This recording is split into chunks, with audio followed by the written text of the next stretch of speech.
यार अब इस बात पे कोई मेरे गिरेबान ना पकड़ ले, लेकिन हकीकत ये है कि आपका किचन देसी किचन सिर्फ तब है अगर आप अंदाजे से नमक मिर्च मसाले डालते हो। अगर तो आप चम्मच इस्तेमाल करते हो तो आप देसी किचन नहीं हो। वैसे आपने एक बात नोट की है, जो फूड मेमोरीज होती हैं सबसे ज़्यादा गहरी और स्ट्रॉन्ग यादें होती हैं। हमें बचपन की कोई चीज़, पिकनिक या जू याद हो ना हो, ये याद होता है कि वन डिश पार्टी हुई थी, पिकनिक हुई थी। खाने की बात ही कुछ ऐसी होती है, ऐसी यादें होती हैं कि भाई दादी के घर का चीनी वाला पराठा, उफ। भाई कभी आप लोगों ने ये नोट किया है कि जब कोई और हमारे लिए कुकिंग करता है तो खाना ज़्यादा मज़े का क्यों लगता है? मेरे साथ तो ऐसा ही होता है। जब मैं अपने लिए दाल चावल पकाऊं या अपने लिए कोई अच्छा चिकन कढ़ाई वाला गोश्त भी बना लूँ ना, तो मुझे बिल्कुल मज़ा नहीं आता, लेकिन जब कोई और मेरे लिए बनाता है तो बहुत मज़े का आता है। वैसे टेस्ट तो मज़े का आता है, लेकिन आप लोग कौन से लोग हो जो चाय सिर्फ अपने हाथ की पीते हो या कोई और बनाए तो मज़ा आए? खैर चाय के बारे में तो मेरी कोई रिजर्वेशंस नहीं है, लेकिन आपने एक और बात नोट की होगी कि जो एक दिन खाना पुराना हो जाता है वो ज़्यादा टेस्ट जो होता है उसका बेहतर होता है अगले दिन। इसके पीछे क्या वजह मुझे नहीं पता। काफ़ी डॉक्टर्स या न्यूट्रिशनिस्ट जो अपने राय देते हैं इसके ऊपर, लेकिन इसके पीछे असल वजह मुझे लगती है कि शायद फ्रिज में कोई टेस्ट है यार जो खाने में आ जाता है, मुझे नहीं मालूम, लेकिन अगले दिन का खाना जो है ना ज़्यादा मज़े का लगता है। इसके पीछे वजह मुझे वाकई नहीं मालूम, लेकिन बहुत सारे लोगों की अपनी अपनी वजूहत हैं। मैंने एक बात नोट की है कि जब आजकल के खाने, लोग कहते हैं कि भाई घर के खाने जो हैं बहुत हेल्दी होते हैं, मैंने नोट किया आजकल के खाने बिल्कुल हेल्दी नहीं बनाती हैं औरतें, क्योंकि ज़्यादातर वो इतना डीप फ्राइड खाना बनाती हैं और कहती हैं उनके बच्चे जो है ना फ्राई खाने के बगैर रह ही नहीं सकते। तो इसलिए सिर्फ घर का खाना आजकल हेल्दी नहीं होता, कभी कभार बाहर के खाने भी हेल्दी होते हैं। और आपने एक बात नोट की होगी कि जो घर की सब्ज़ी है ना वो बाहर की सब्ज़ी से बहुत अलग टेस्ट करती है। वो इसलिए क्योंकि हमारे खाने फीके बनते हैं, वैसे मिर्च मसालों में नहीं बनते जो लोग बाहर के लोग बनाते हैं भाई फूड स्ट्रीट में। मुझे याद है पुराने ज़माने में, यानी कि जब मैं छोटी होती थी और मेरे अंकल आंटी जब हम उनके घर जाते थे तो एक अंकल को यही प्रॉब्लम होता था कि मेरी बीवी रोज़ाना जो है खाना नहीं पकाती, वो एक दिन पुराना खाना मुझे क्यों देती है। आजकल के दौर में तो लोग फूड जो है कोल्ड स्टोरेज का फूड या फ्रोज़न फूड्स भी इस्तेमाल करते हैं, या खाना अपना फ्रीज़ कर देते हैं, नया खाना पकाते हैं और परसों जो है अपने पुराने दिन का खाना खा लेते हैं। लेकिन अंकल का मुझे अच्छी तरह याद है कि उनको बहुत मूड ख़राब होता था। वो चाहते थे कि उनकी जो वाइफ है वो किचन में 3 दफ़ा खाना पकाएं, नाश्ता अलग बनाएं, फिर दोपहर को जाके अलग से खाना बनाएं और शाम को पूरे 7 बजे वो किचन में दाखिल होती थी रात का खाना बनाने के लिए। खैर मुझे मालूम नहीं कि आजकल के मर्दों की भी यही रिजर्वेशन है, यही डिमांड होती है कि नहीं, लेकिन उस ज़माने में तो मुझे याद है कि ये बहुत बड़ा इशू होता था। वैसे मैंने एक बात नोट की है कि अगर आप पुराना खाना निकाल के खा भी लो तो उसमें कोई इशू नहीं होता। फ्रिज बने ही इस काम के लिए होते हैं कि आप एक दिन पुराना खाना उसमें रख दो। मुझे एक इंटरेस्टिंग फैक्ट जो सुन के आपका दिमाग ख़राब हो जाएगा, वो ये कहते हैं जो आपका कंफर्ट फूड होता है, जो आपको फेवरेट होता है, आपको खाकर उससे सुकून मिलता है। जैसे कुछ लोगों को दाल चावल उनका कंफर्ट फूड है, कुछ लोगों को मटर कीमा खा के एक अलग सा सुकून मिलता है। यानी कि घर में कुछ नहीं है खाने को, वो कहेंगे चलो कुछ ना कुछ खाना है तो वो मटर कीमा को पसंद कर लेंगे। कुछ लोगों को आलू ज़ीरा बड़ा पसंद होता है तो उनका कंफर्ट फूड है। मैंने अपनी न्यूट्रिशन फ्रेंड से पूछा है, वो मुझे कह रही थी कि जिन लोगों का कंफर्ट फूड जैसा होता है वो उनकी पर्सनालिटी को रिफ्लेक्ट करता है। मैंने कहा यार हुमा का तो कंफर्ट फूड निहारी है, यानी कि इतनी हाई एंड डिश, ओफ, तो उसकी पर्सनैलिटी किस तरह की होगी। मुझे तो ये सोच के जो है ना हॉल पड़ रहे हैं दिन को कि किसका कंफर्ट फूड निहारी हो सकता है। यार निहारी तो हैवी खाना होता है। मैं यूट्यूब पे कुकिंग चैनल देख रही थी, उसे एक रेसिपी फॉलो करती। खैर रेसिपी वो मैंने पुलाव बनाने की कोशिश की, वो तो बिरयानी बन गई। खैर रेसिपी तो वो बहुत अच्छी बना रही थी, लेकिन उन्होंने एक चीज़ हमें बहुत इंटरेस्टिंग फैक्ट बताया कि आपने कभी नोट किया कि कुछ लोगों को कुकिंग बहुत रिलैक्स कर देती है। वो उनको एंग्जाइटी हो, स्ट्रेस हो, वो किचन में जाते हैं, थोड़ा टाइम वहाँ पे स्पेंड करते हैं, कुकिंग करते हैं और उनका मूड सही हो जाता है, बल्कि वो सबसे अच्छे से बात करने लग जाते हैं। जबकि कुछ लड़कियाँ या लड़के ऐसे होते हैं कि उनको कुकिंग करनी पड़े तो उनको बहुत गुस्सा आता है और कुकिंग के बाद उनका अजीब सा मिजाज हो जाता है। तो लोग कहते हैं कि तुम किचन में मत दाखिल हो, तुम बरकत वाले शख्स भी नहीं हो। इसके पीछे उन्होंने पूरी एक फ़िलॉसफ़ी बताई थी और उनके चैनल में इतनी कभी-कभार चीज़ें सीखने को मिलती हैं कि मैं कुकिंग से ज़्यादा तो उनसे फ़लसफ़े की चीज़ें सीखती हूँ, और जो कि बहुत अच्छी चीज़ है। और उन्होंने एक और चीज़ भी बताई कि आप जब खाना खुद अपने घर में बनाते हो अपने लिए तो वो खाना इतना बोरिंग लगता है, लेकिन वही खाना जब आप मेहमान की दावत के लिए बनाते हो, फ़र्ज़ करें आपने चिकन कढ़ाई बनाया, वही चिकन कढ़ाई जब आप मेहमानों के लिए बनाते हो तो वो क्यों टेस्ट डिफरेंट बनता है, और ऊपर से आपका मूड भी उससे डिफरेंट हो जाता है।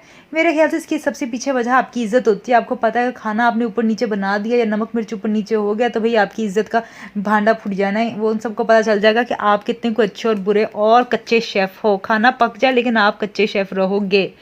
और सबसे इम्पॉर्टेंट चीज़ ये है मुझ जैसे लोगों के लिए कि कुकिंग वीडियोस देखने का मुझे शौक बहुत है, लेकिन कुकिंग करने का शौक नहीं। मैं तो फूड वीडियोस देखती हूँ, फूड एएसएमआर वीडियोस देखती हूँ, लेकिन मुझे कोई शौक नहीं है कुकिंग करने का।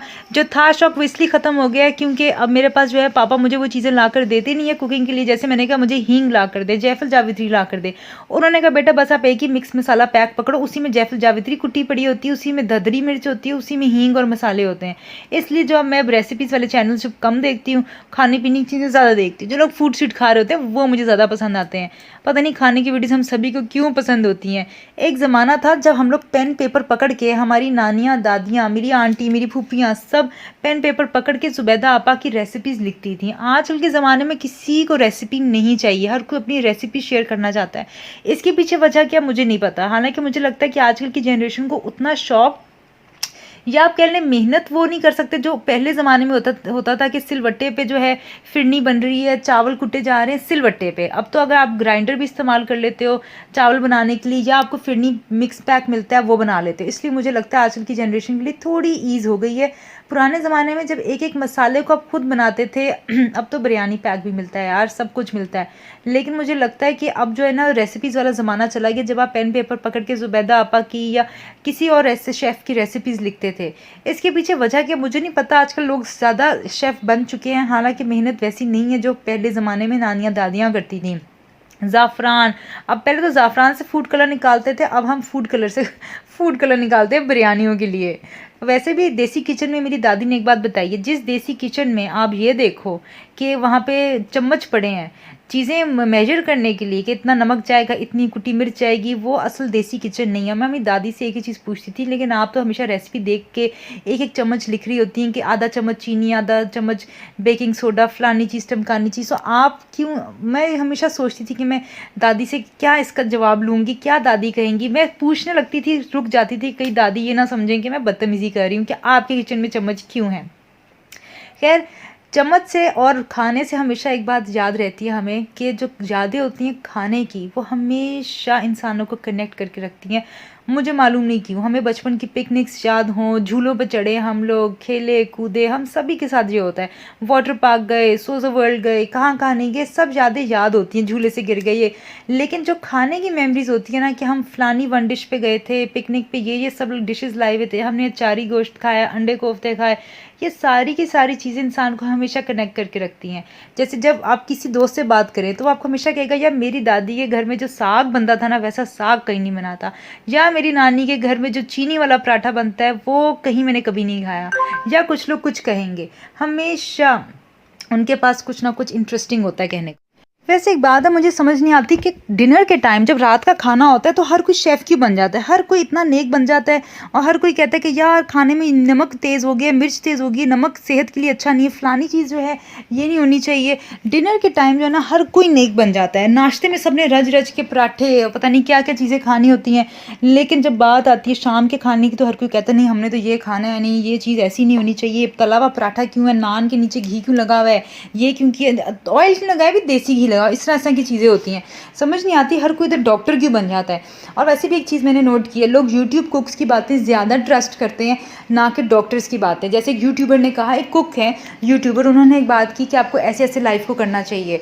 तो मेरे ख़ानदान में क्या मेरे दोस्तों में सब लोग उस यूट्यूबर की बातों को फॉलो करते हैं और डॉक्टर जो बात के वो फॉलो नहीं करते। डॉक्टर कहेगा ना कि आप ये देसी घी खाना छोड़ दो, सब डर के मारे देसी घी बल्कि ज़्यादा इस्तेमाल करेंगे। लेकिन अगर यूट्यूब को कहेगा ना कि आप सेब खाना छोड़ दो, सब सेब खाना छोड़ देंगे। लेकिन डॉक्टरों की बात कोई नहीं मानता, हर कोई अगर बात मानता है तो सिर्फ और सिर्फ मानता है यूट्यूब कुक्स की। तो मैं सोचूँ यार यूट्यूब कुक बन जाऊँ, पापा मेरी को बात मान जाए।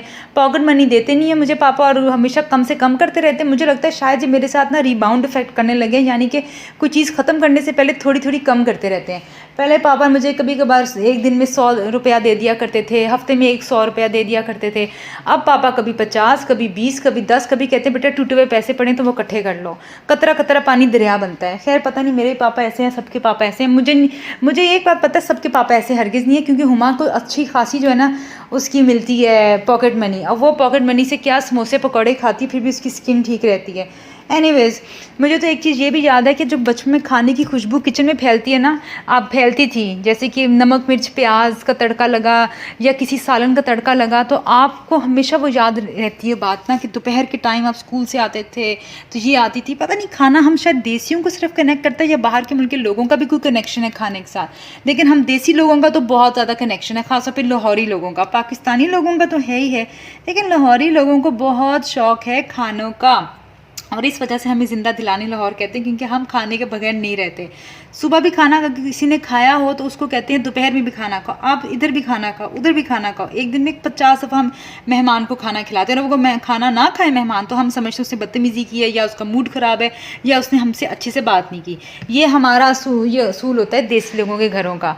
लेकिन खैर, बाहर के मुल्क के लोग तो मुझे लगता है खाना खाते ही नहीं, और जो लोग खाना शौक़ से नहीं खाते, और वैसे भी उनके खाने में है भी क्या खाने को, पास्ता है या सड़ा हुआ बर्गर है, या जिसमें कोई टेस्ट नहीं वो वाला पिज़्ज़ा है। खैर, ये तो खाने की बातें होती ही रहेंगी। अब तो बातें करते करते मुझे लग रहा है मुझे खाने की भूख लग रही है। खाना तो मैं सारा दिन ही पकाती रहती हूँ। मैं तो ये सोच रही हूँ कि मैं खाना पकाते पकाते किसी दिन अल्लाह को प्यारी ना हो जाऊँ। चलो मैं सोच रही हूँ मैं खाना खाऊँ, क्योंकि खाना पका पका के मेरा दिमाग ख़राब हो गया।